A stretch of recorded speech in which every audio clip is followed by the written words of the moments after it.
Kaya naniniwala ako na ang most important na prayer ng isang tao is hindi yung, Lord, bigyan mo ako nito. Or Lord, gusto ko ng ganyan. Ang pinaka-important na prayer ng tao is, Lord, ano yung will mo sa buhay ko? Saan mo ko gusto? Kasi maraming pintuan Ton. Maraming pintuan na nagbubukas sa buhay ng isang tao. Pero alin ba dyan yung galing sa Kanya? And paano mo malalaman? Paano? Ang prayer is, kung hindi galing sa'yo, Lord, isara mo.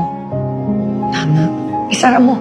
Alam mo ba kung ilan na, in my 35 years in showbiz, alam mo ba kung ilan na yung mga project na, andyan na, iyon na, biglang nawawala? Yes. Alam mo yun? Yes. Bakit? Hindi yun sa'yo Kaya kailangan align ka sa Kanya lagi. Kailangan sabihin, everyday ang prayer mo, Lord, your will be done.